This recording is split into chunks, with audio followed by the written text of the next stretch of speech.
Qualicorp acredita que tudo isso vai passar. Mas enquanto não passa, investimos mais de 14 milhões para ajudar o Brasil a combater a pandemia. No Rio e em São Paulo, a Qualicorp se associou a grandes empresas para entregar 345 leitos ao sistema público de saúde. Milhares de vidas estão sendo salvas. Juntos, daremos a volta por cima.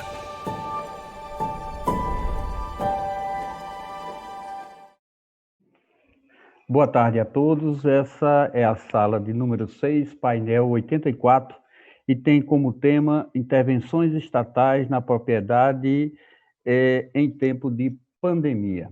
Nós temos como expositores a doutora Maria da Silveira, doutor Wagner Paes e doutora Maria Silvia Oliveira.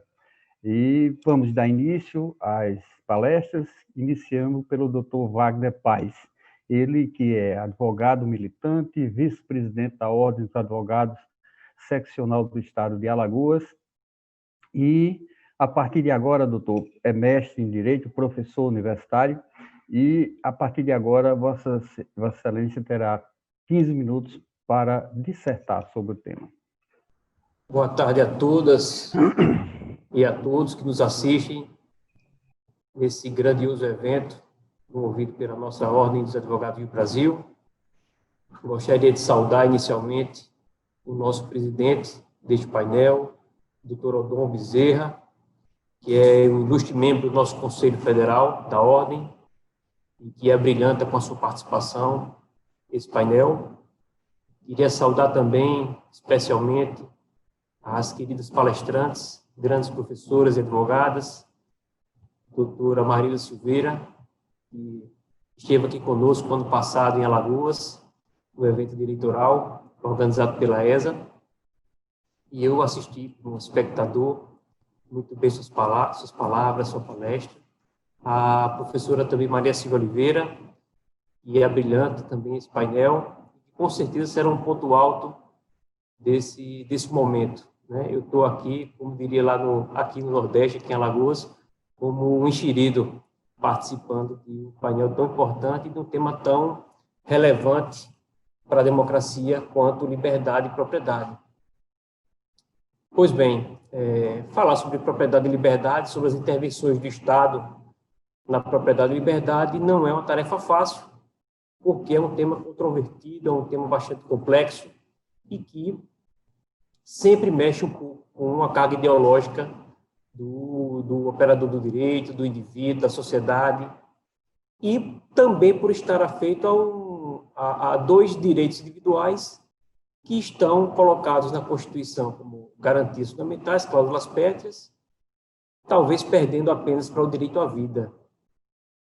E, nesse contexto, dessa dificuldade em trabalhar esse tema, estamos ao ensejo da atual crise mundial de saúde, a pandemia causada pelo novo vírus do coronavírus, o Covid-19, como foi denominado pela comunidade científica. E, nesse contexto, as intervenções do Estado tendem a liberdade e a propriedade tendem a se avolumar, sobretudo diante das saídas que a comunidade científica da área de saúde nos dá para enfrentar essa crise, que são medidas que pressupõem uma restrição à liberdade individual, à propriedade, sobretudo à liberdade de locomoção, de ir e vir, enfim. E é preciso discutir. É um tema que eu quero trazer à tona, né, para que a gente possa debater um pouco, é sobre a legitimidade de algumas dessas medidas que estão sendo tomadas. Não vamos entrar aqui no mérito se essas medidas sanitárias seriam eficazes ou não. Acredito que a comunidade científica tem esse trabalho de fazer por nós. Nós somos leigos e cabe a quem estuda, quem pesquisa, um trabalho tão relevante, nos apontar os caminhos para que a gente possa sair dessa crise pandêmica mais vivos e, se possível, fortalecidos. Então, não nos cabe questionar essas medidas de proteção à saúde, mas precisamos, enquanto operadores do direito, encontrar um fundamento de validade para elas. Algumas, inclusive, como a gente tem visto, o debate público se agigantou bastante com a internet, com as redes sociais, questionamentos quanto à legitimidade de alguns decretos governamentais, algumas medidas de isolamento, né, como lockdown, né, como a proibição de locomoção em território nacional, de ir e vir, enfim. Algumas pessoas suscitam dúvidas quanto a essa legitimidade. Então, cabe a nós procurar fundamentos jurídicos para que possamos entender e averiguar, e, se for o caso, contrastar juridicamente essas medidas. Quando a gente fala em restrição à liberdade de propriedade, a gente sempre tem em conta que o direito administrativo cuidou de tratar desse tema. Também é feito o direito constitucional. Embora o direito constitucional tenha feito um percurso histórico mais democrático, desde o final do pós-guerra, segundo pós-guerra, quando incorporou os direitos fundamentais, né, se reformulou, trouxe a dignidade humana como o centro de maior referência axiológica, como diria Paulo Bonavides. O direito administrativo, em descompasso com o direito constitucional, continua professado em algumas linhas um tanto quanto autoritárias. Basta dar uma olhada nos manuais, nos livros, que a gente vai ver várias páginas dedicadas aos poderes de administração pública, né? Sempre foi muito criticado por juristas de escola como Agostinho Gordillo, o próprio Celso Antônio Bandeira de Mello, já que poder para a administração pública, na verdade, é um dever, é uma competência que deve ser exercida, não em nome próprio, mas para atingir aquelas finalidades públicas que se encontram encartadas na Constituição Federal.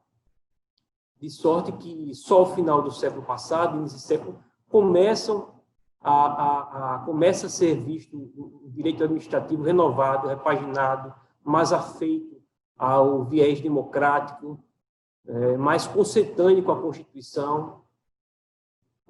Se formos analisar os institutos de restrição do Estado da propriedade, por exemplo, iremos perceber que alguns são da década de 30, 40, como o Decreto-Lei 25, Trato tombamento, como a Lei de Desapropriação por Utilidade Pública, 3365, que é de 41, e pouco tem se questionado quanto à sua compatibilidade, ou completa compatibilidade com a Constituição. Então, tem infindáveis teses aí discutindo alguns desses institutos e sua adequação ou acomodação na Constituição de 88. Pois bem, no que pertine à liberdade, temos visto com a edição da Lei 13.979 de 2020, a introdução em nosso ordenamento de algumas medidas bastante restritivas da liberdade individual. Convém-nos analisar e apreciar se tais medidas se encontram adequadas dentro do texto constitucional, se são compatíveis ao texto constitucional. Vimos também que houve um movimento, inclusive teve um parecer recente da Ordem dos Advogados do Brasil, quando se cogitou de uma decretação de estado de sítio pelo presidente da República, né, entendendo que não seria o caso diante da atual pandemia, não se justificaria. De certo que não teria lógica alguma o governo federal, que não acreditou na potencialidade dessa doença, em tentar uma decretação de estado de sítio. Não seria muito lógico nem adequado. Mas, ainda que tentasse, também seria difícil a sua concretização. De toda sorte, por que eu falo isso? Porque quando a Constituição, no artigo 5º, ela trata da liberdade de locomoção, o texto é muito claro, inequívoco, no inciso 15 do artigo 5º, ao dizer que em tempos de paz é livre a locomoção em território nacional. E com isso nós teríamos o primeiro problema para ser resolvido, em termos da nossa dogmática jurídica. Como poderia uma lei infraconstitucional dispor de forma contrária a texto expresso no artigo 5º da Constituição? Uma garantia fundamental, uma cláusula pétrea. Esse era o primeiro ponto que a gente precisaria resolver dentro do direito, dentro do mundo jurídico. Já que, quando se fala em tempo de paz, a contrário senso, o instrumento adequado para tutelar situações que não se encontram no tempo de paz seria estado de sítio, estado de defesa, estado de sítio, né? Estado de sítio propriamente dito. E se não houve decretação do estado de sítio, que até na decretação do estado de sítio, no artigo 136, é possível perceber que as restrições à liberdade individual são também bastante comedidas. Isso nos levaria a uma interpretação de que o Constituinte quis deixar tão somente a cargo dessas situações excepcionalíssimas qualquer forma de mitigação da liberdade individual. Pois bem, no que tange à lei, ela traz essas intervenções na liberdade individual, né, de forma mais drásticas, né? Sobretudo alguns decretos governamentais, o que ainda agravaria a questão e o problema aqui trazido à tona, já que os decretos não são lei em sentido formal, né? Seriam normas, mas normas infralegais, cuja a aceitação no campo da doutrina do direito administrativo sempre foi muito difícil. Até pouco tempo era um tabu falar que um decreto poderia trazer alguma disposição que não fosse eminentemente para regular o disposto na lei. Recentemente, já vemos alguma ponderação em sentido contrário, com aceitação maior dos decretos, da força normativa, né, as teorias do princípio da juridicidade, enfim.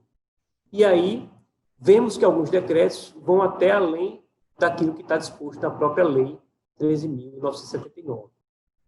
Então, a gente tem um problema a ser resolvido, e a gente não pode fugir, né? Como a gente iria resolver esse problema da impossibilidade da lei ou da compatibilização da Lei 13.979 com esse artigo 5º, inciso 15 da Constituição Federal.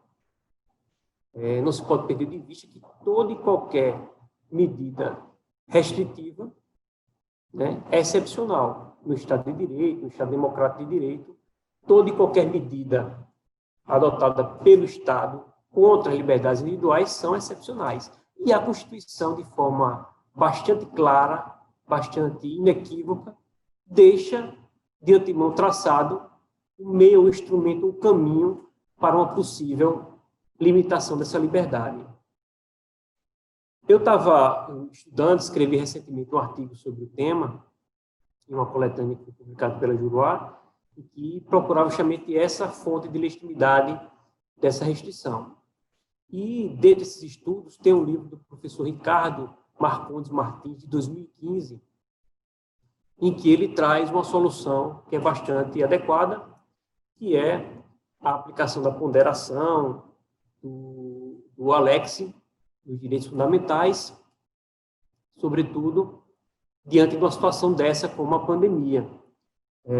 Ele traz, inclusive, de forma bastante profética, o exemplo ilustrativo baseado na obra de José Saramago, Ensaio sobre a Cegueira, em que ele explicita de forma que, havendo uma doença contaminosa, que tem uma propagação numa velocidade muito grande e que levaria pessoas à cegueira, nenhum jurista iria se opor, por exemplo, a um decreto governamental que adotasse medidas de preservação da incolumidade física e da saúde pública, no aguardo de uma possível lei ou alteração constitucional que pudesse dar aso a essa solução.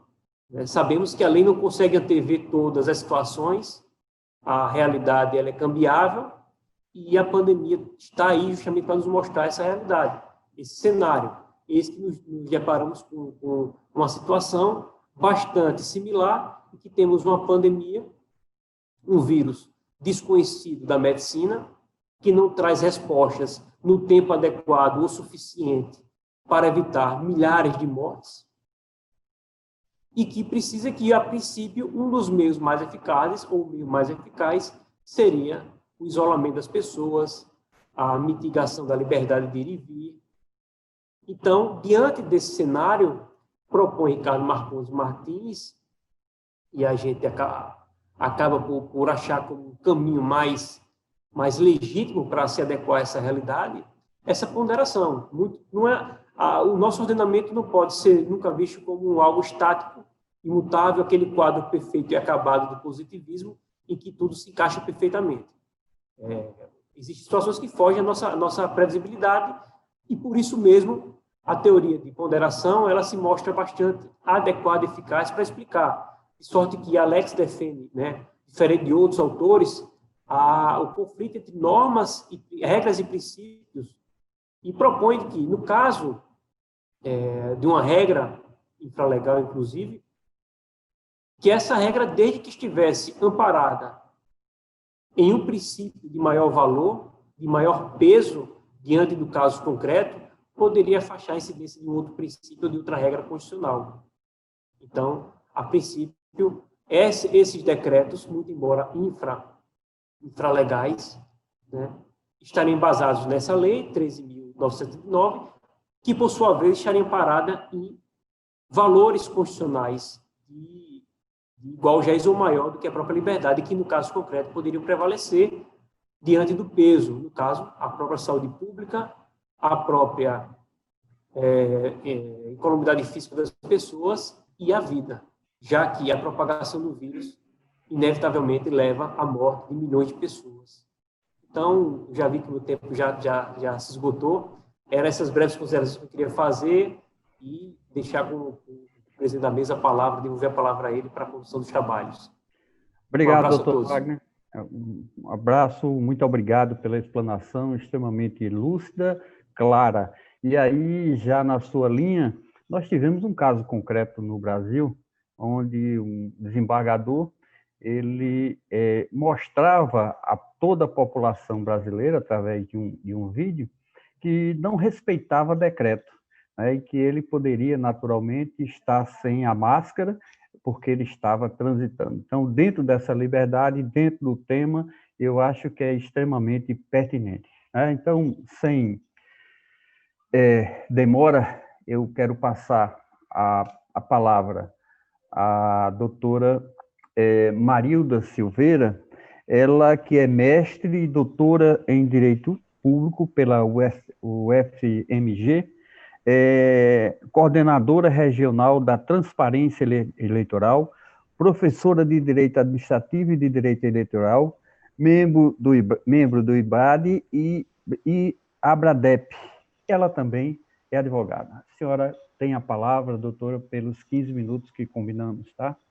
Avisarei quando faltar um minuto. Tá bem, doutor Odon, muito obrigada. Agradeço também ao AB pela oportunidade de falar nesse evento tão relevante com um público tão qualificado, e que para mim é uma alegria dividir a mesa com o doutor Wagner, com a doutora Maria Silvia, estar numa mesa paritária, para mim é muito importante, porque isso é uma parte da minha pauta de pesquisa acadêmica. Eu tenho um grupo de pesquisa sobre isso, que é o Lidera, então isso para mim é um tema de grande relevância. Então, doutora Maria Silvia, para mim é um grande prazer dividir essa mesa com a senhora. Doutor Wagner, eu me lembro muito bem do evento da ESA, um evento brilhante, os senhores carregaram água na peneira para mim. Fico muito feliz de estar aqui, ter a oportunidade de dividir a mesa com o senhor e de ter facilitado a minha palestra, que segue exatamente na mesma linha. Concordo exatamente com as palavras do senhor, que pavimentam o fundamento da minha apresentação e do debate. De fato, esse é o tema que me parece mais importante, na verdade, na pandemia, né? Qual é a limitação que o Estado tem para poder interferir na nossa vida, né? Eu brinco com os meus alunos até onde o Estado pode colocar a mão na nossa cumbuca. A gente, quando é cidadão, é um pouco adolescente, né? A gente quer que o Estado faça tudo por nós, mas a gente não quer que o Estado interfira em nada na nossa vida. E acho que com essa pandemia a gente recebe duas lições, sobretudo no aspecto estatal e nesse âmbito do direito administrativo. A primeira delas é da importância do Estado, né? Então, acho que até aquela pessoa que falava assim, não quero, isso não serve para nada, eu só pago imposto e o Estado não me serve para nada. O fato de uma situação tão desagregadora e tão desfavorável a não levar uma convulsão social, e a gente está andando na rua, as pessoas ainda respeitando regras, e numa estrutura de enorme desigualdade, o Estado amparar minimamente as pessoas, isso ser suficiente para manter a paz social, já revela que o Estado tem um papel fundamental e que ele cumpre esse papel, sobretudo nesses momentos de grande convulsão, de grande dificuldade, né? O segundo deles é a importância de viver em um Estado democrático. Acho que isso vem sendo reconhecido pela população, inclusive na última pesquisa do Data Senado, essa confiança na democracia se elevou. E a importância da escolha nesse processo democrático daquelas pessoas que vão nos representar, né? Quando a gente chega num momento como esse, a escolha que a gente fez se mostra grave. Depois que a gente escolhe errado, só depois de muito tempo para conseguir voltar atrás em momentos de grande dificuldade, isso fica muito claro, né? E a gente precisa encontrar, nesse momento de grande dificuldade ainda mais, em que as situações são extraordinárias, uma resposta na nossa Constituição. E a verdade é uma verdade que é difícil para a gente, sobretudo que é jurista, né, de enfrentar, que é que a Constituição não pensou nisso, né? Ela não tem uma resposta clara para isso. Sobretudo em casos de calamidade que não alcançam hipótese de estado de defesa e estado de sítio. Porque quando a gente vai procurá-la na Constituição, situações excepcionais que se adequam ao momento que a gente está vivendo, a gente não encontra. O primeiro impulso que se teve, que foi contido, como o professor Wagner mencionou, pela própria OAB, foi de decretar um estado de defesa ou estado de sítio, porque são as situações extraordinárias que a nossa Constituição prevê. Mas se a gente for lá olhar bem direitinho, a gente vai ver que essas hipóteses elas estão previstas para casos de instabilidade, né? E para situações em que tem instabilidade em lugares determinados.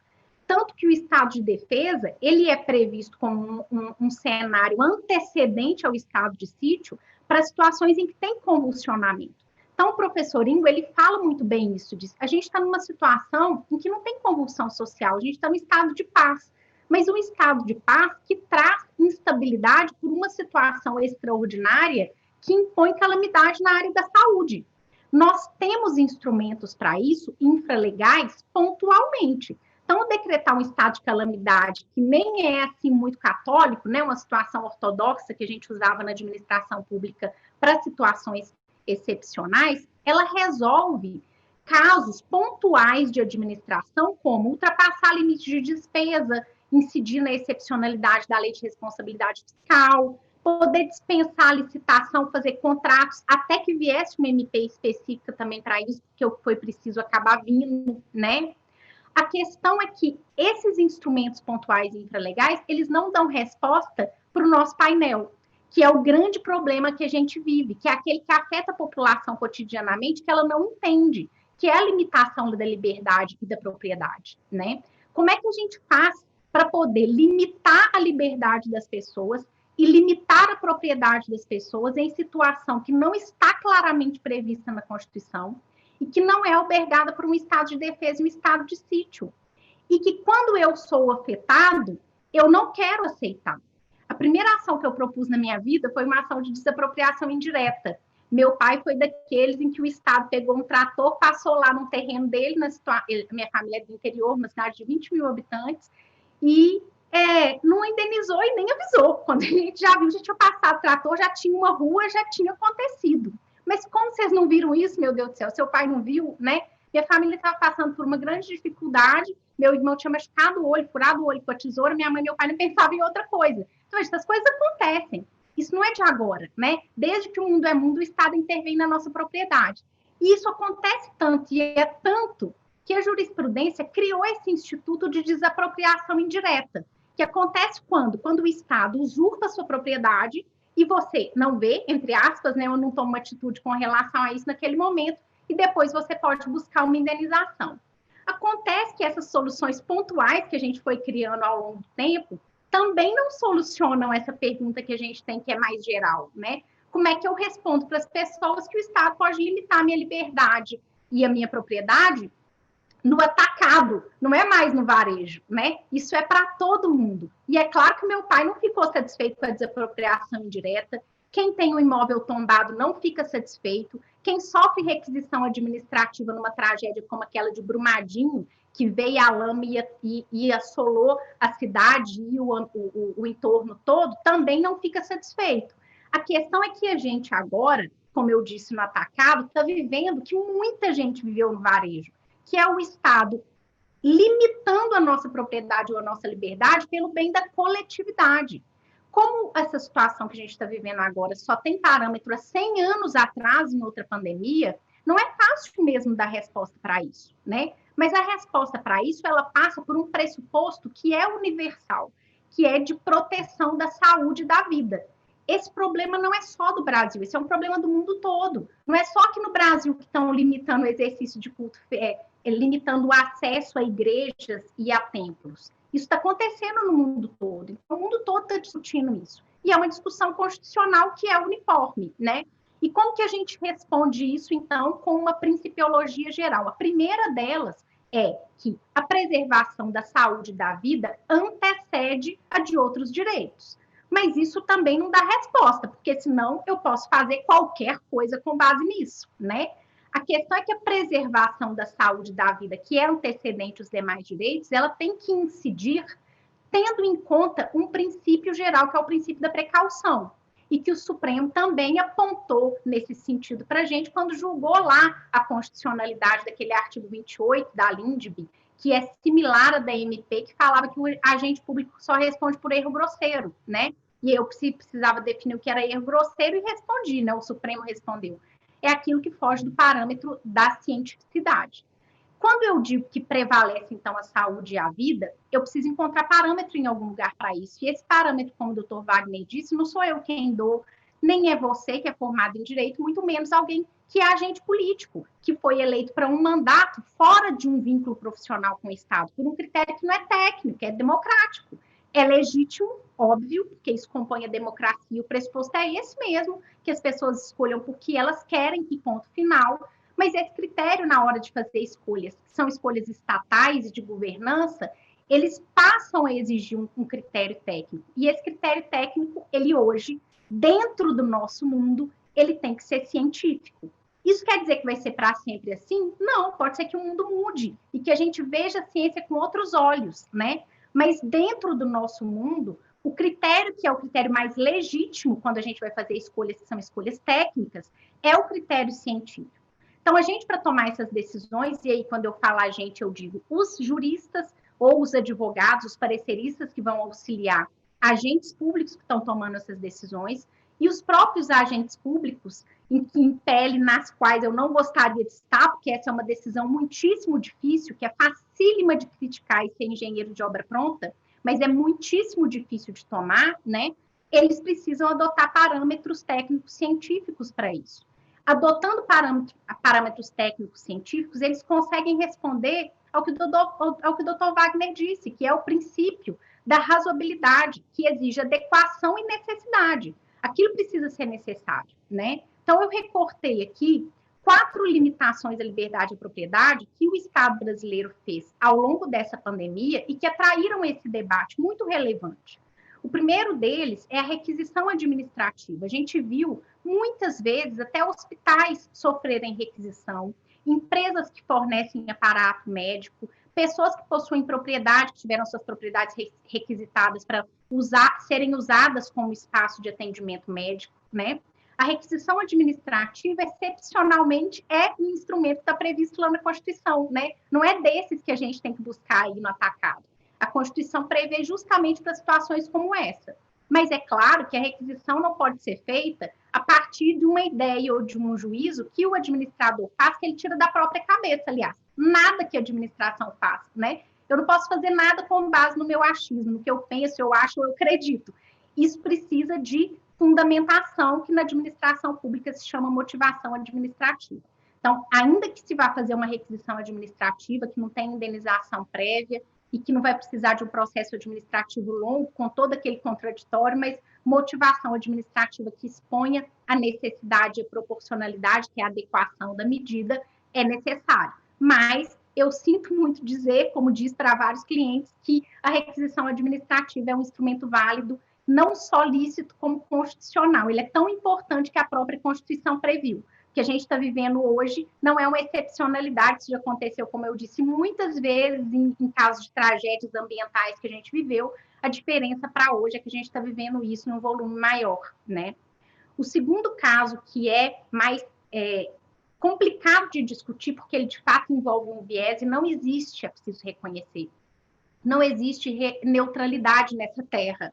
nem neutralidade científica, nem neutralidade religiosa, nem neutralidade acadêmica. A gente tem pontos de vista, e esse ponto de vista contamina a nossa visão sobre o mundo, contamina o juízo que a gente faz das coisas, né? Então, é impossível eu falar aqui sobre qualquer coisa, eu faço esse exercício todos os dias quando eu dou aula, desde a graduação até o doutorado, para poder não tentar me contaminar por aquilo que eu penso na minha vida, mas isso contamina. E essa discussão sobre a liberdade de culto, ela é uma discussão muito complicada. A gente ouve desde criança, né, que não vai discutir futebol, religião e política. E acontece que a discussão sobre a possibilidade ou não de abertura de cultos, ela não passa por aí. Ela não exige a avaliação do tipo de religião e da liberdade religiosa. Na Alemanha, os tribunais, eles discutiram isso de uma forma muito própria, que se aplica aqui, embora, evidentemente, nosso sistema e as nossas constituições sejam muito diferentes. É que, como a gente está diante de uma liberdade que é fundamental e prevista também na Constituição, o ônus de quem pretende implementar uma medida restritiva para implementar é muito maior que aquilo que a gente chama chatamente no direito de ônus argumentativo, né? Quem quer implementar uma medida restritiva dessa precisa explicar por que não tem outra alternativa, precisa explicar por que as pessoas não podem se encontrar, ainda que com distanciamento mínimo, ainda que com outras medidas de afastamento possível. É possível limitar a liberdade de reunião em culto a ponto de eles serem proibidos? É, claro que é. Só que é preciso explicar por que você está fazendo isso, né? Essa é uma limitação que eu não posso tomar no atacado sem uma explicação muito, muito boa, que é me liberando desse ônus argumentativo. E foi isso que a gente viu ao longo do Brasil. E aí o que acontece quando a gente se depara com um caso difícil é que o limite vai ser discutido no judiciário, né? Aqui no Brasil a gente também fez uma opção, que não posso dizer que é a melhor do mundo, mas é a que a gente fez e que é possível e é com a qual a gente tem que lidar, que nada escapa ao poder judiciário, porque o livre acesso ao judiciário também é um direito fundamental, individual, previsto na Constituição. E diante de uma polêmica, de um conflito ou de uma regra com a qual eu não concordo, eu preciso levar para o juiz. E aí o juiz vai dizer o que ele acha daquilo, né? Não sou eu quem vou dizer, não vai ser o professor, nem a OAB, vai ser o juiz. E ele vai fazer um juízo dessa regra a partir do que está previsto lá na Constituição, que o parâmetro que me parece mais legítimo é esse, é de aferição da proporcionalidade da liberação desse ônus argumentativo, né? E isso vai se estender para todas as outras matérias, incluindo o quarto ponto, que é o da limitação do direito de ir e vir. Não há dúvida de que o Estado, e aí respeitada a decisão do Supremo que decidiu, né, que avaliou, que a competência concorrente, ela privilegia os municípios, porque eles é que têm o conhecimento da situação local e do interesse local. Então, os municípios é quem vão definir qual que é o interesse local naquele momento, e aí eles avaliam se a restrição vai se estender para aquelas pessoas, e aí a gente pode fazer barreira sanitária ou não. Ao cabo, eu concluo, eu vi que meu tempo acabou, é que a gente, então, aprende com essa pandemia, me parece, e reafirmo, a importância do Estado. Eu acho que essa lição é a que a gente precisa aprofundar a partir de agora. Muito obrigada. A pena que nós temos é que o tempo é muito resumido e o assunto é instigante, logicamente, porque os exemplos nós vimos todos os dias, seja nas assembleias legislativas, seja no executivo, e a população precisa e tem necessidade de informação, né? E aí, hoje, a OAB cumpre esse papel, dando uma informação e trazendo luzes, né, aquelas pessoas que buscam aplicar o direito. Mas fica uma pitadazinha de sal e o gosto para um novo encontro. Pode ter certeza, doutora, que a nossa ENA vai providenciar um novo encontro, porque o tema é extremamente instigante. Muito obrigado pelas suas considerações e de logo passar a palavra para a doutora Maria Silvia Oliveira. A doutora Maria Silvia Oliveira, ela é advogada, ela é conselheira da seccional do Estado de São Paulo, ela é presidente do Instituto Geledes de Mulheres Negras no Estado de São Paulo, é advogada militante e também da Abradep. Então, doutora, a senhora tem 15 minutos a partir de agora, são 15h47, e em 1 minuto eu comunico à senhora para a sua conclusão, e depois a gente vai restar um tempinho para que 1 minuto para cada um, para suas considerações finais daquilo que foi debatido. Tá certo? A doutora Maria Silvia, com a palavra. Doutora Dilon, muito obrigada. Boa tarde a todas as pessoas que nos assistem. Eu agradeço o convite, né, o honroso convite da Ordem dos Advogados para participar desse congresso digital, né, e as repercussões jurídicas e sociais dessa pandemia, e faço esse agradecimento na pessoa do nosso presidente, Felipe Santa Cruz. Saúdo aqui a professora Marilda Silveira, a doutor Wagner, né, e a satisfação de dividir esse painel com pessoas que trouxeram reflexões tão importantes aí para esse congresso na temática que nós estamos debatendo. E, por fim, agradecer mais uma vez, parabenizar o AB por trazer essa pluralidade de vozes, né, para participar desses painéis, como bem a doutora Marilda já disse aqui, né, pensar nessa diversidade e trazer essa mesa tão bonita para esse debate.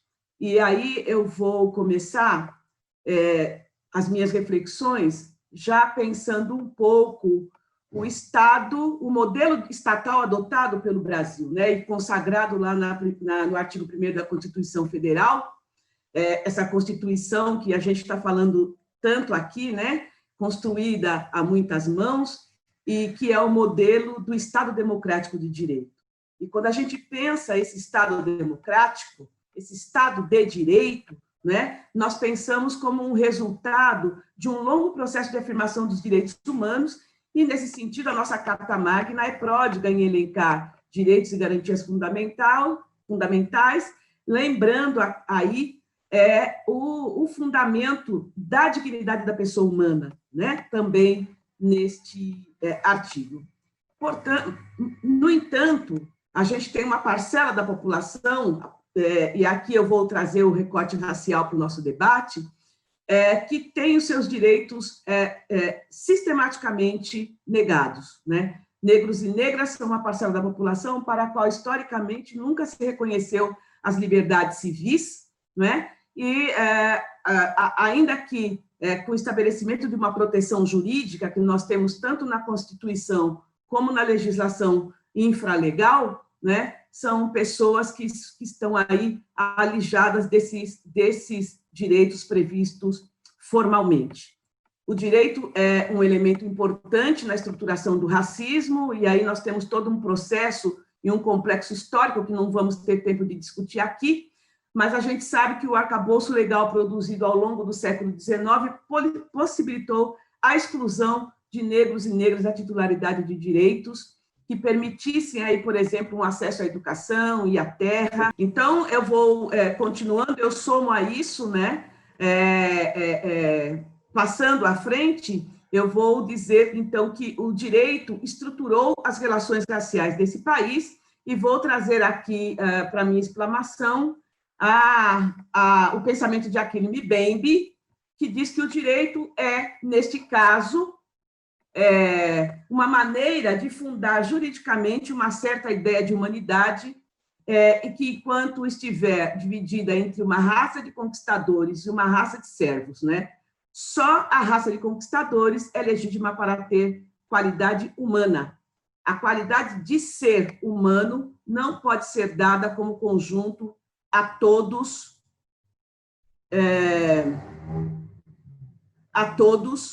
não é? E, ainda que fosse, não aboliria as diferenças. Então, nesse sentido, a gente pode refletir que experienciamos a junção entre a naturalização da negativa de humanidade, historicamente estabelecida, para a população negra brasileira, e a negação de direitos na atualidade que impedem o atingimento pleno da dignidade formalmente garantida para todos. A crise pandêmica que vivenciamos hoje, e que é tema desse congresso, escancarou as iniquidades pelas quais passam essa parcela da população e evidenciaram aí uma série de negação de direitos, né? E a gente pode elencar saúde, moradia digna, acesso à água, né? Que é tão importante para que a gente possa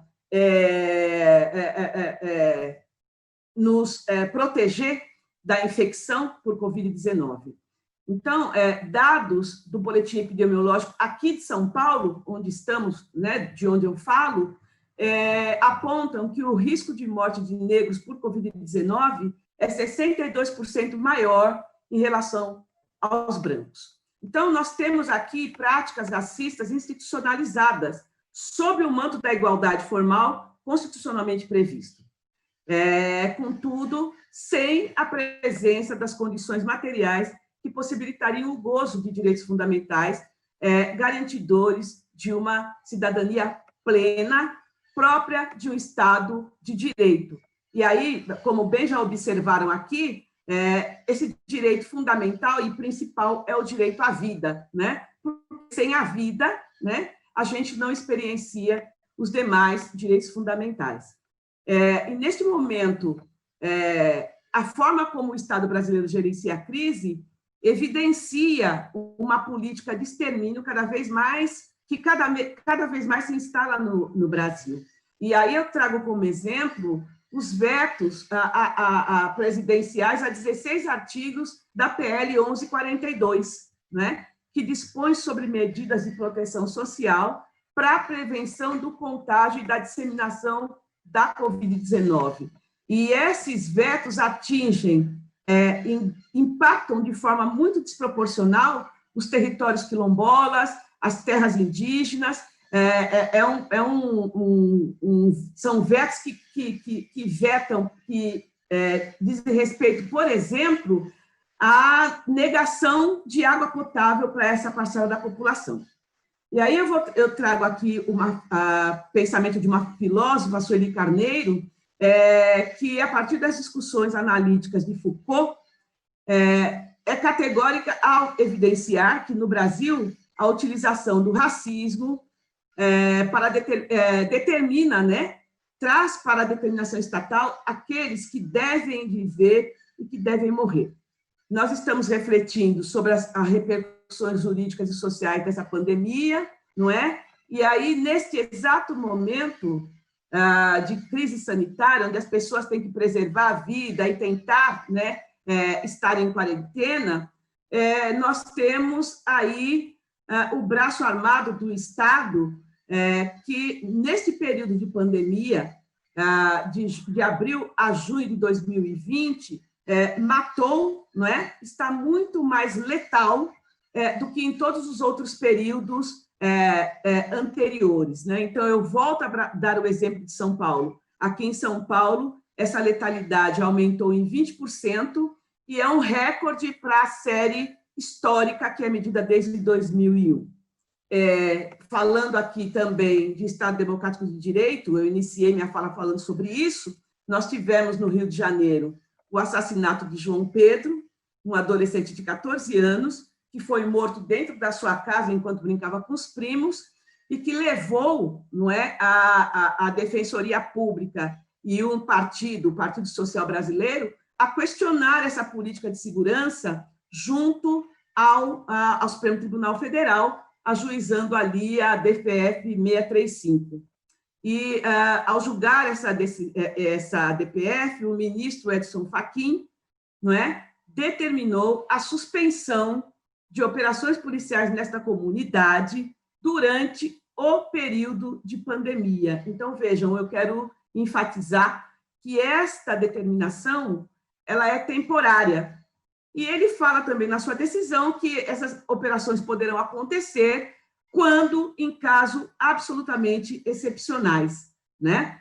E eu pergunto, o que é um caso excepcional nesta situação?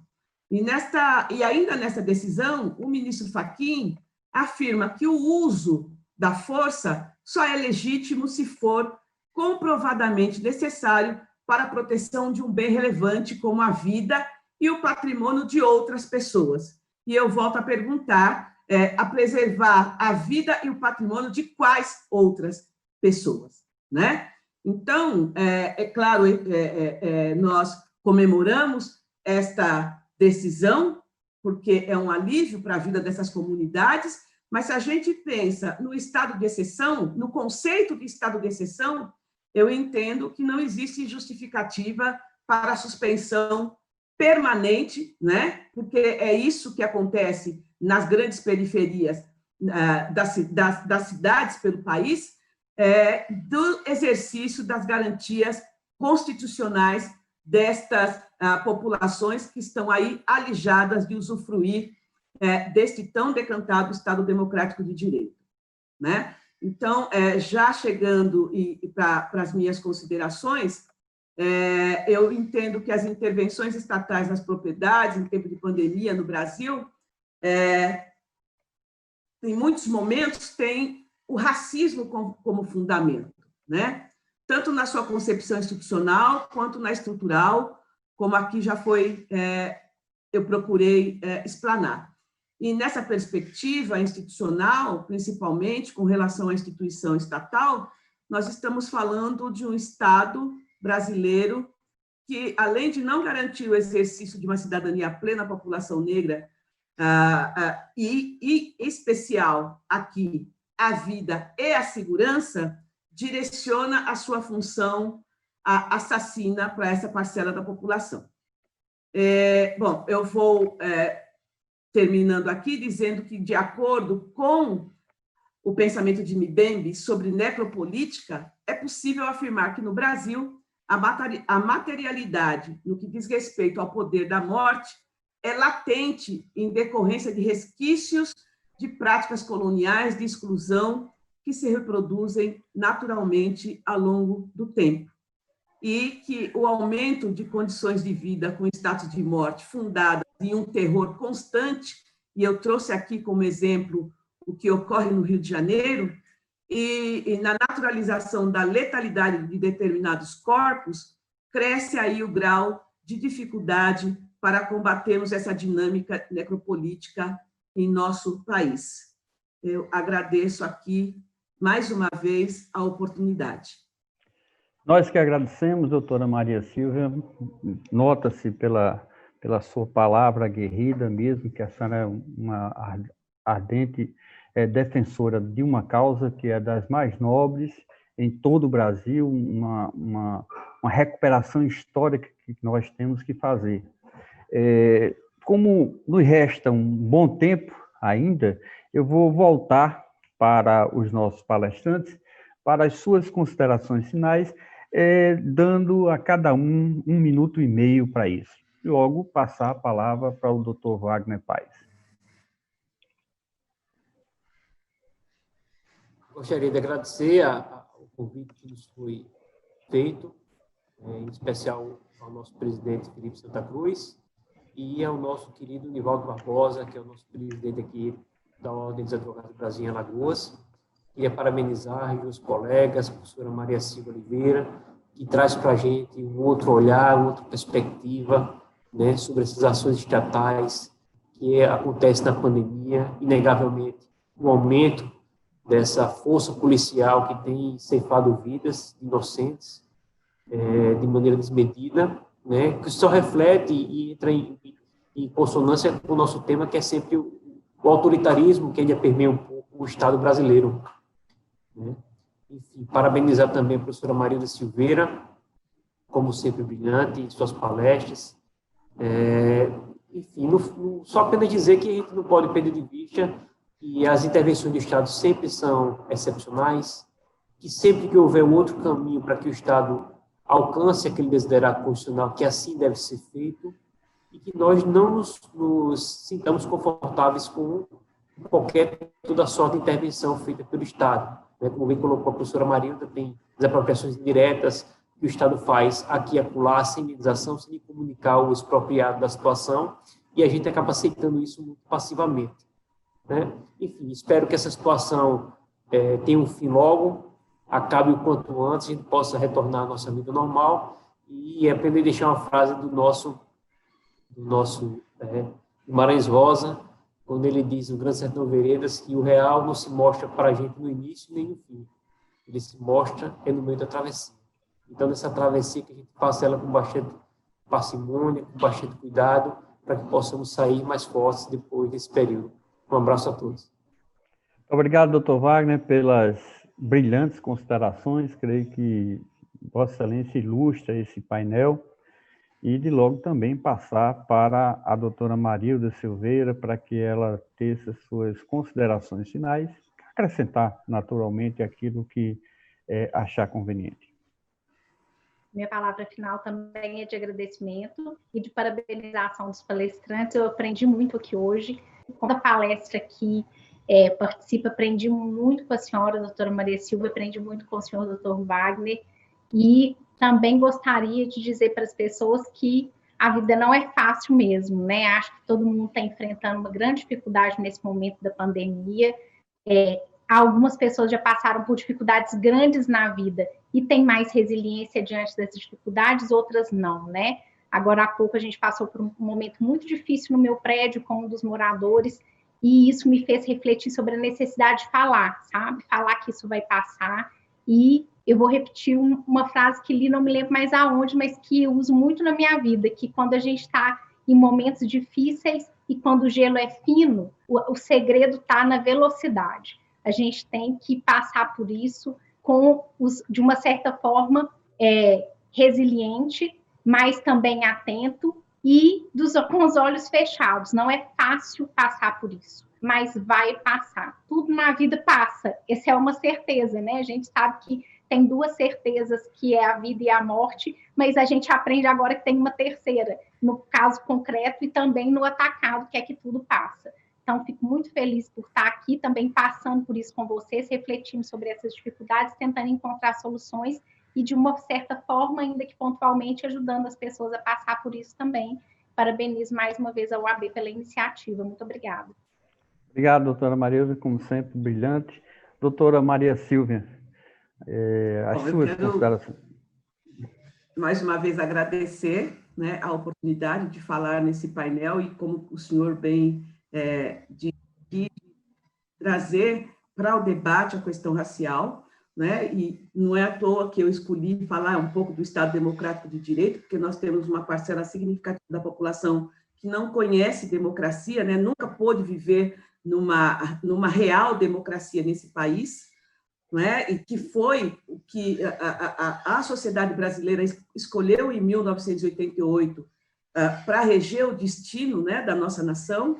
E, por conta disso, eu costumo dizer e trazer um lema, né, de uma campanha, inclusive abraçada pela OAB nesse momento, é a campanha Brasil pela Democracia, né, de qual uma das organizações que eu faço parte, e dizer que enquanto houver racismo, não haverá democracia, né? Então, a gente está aí com todas as pessoas, defensoras e defensores deste Estado democrático, que pensem nisso e nos ajudem, não é, a pensar, a trazer e a formar um país realmente democrático.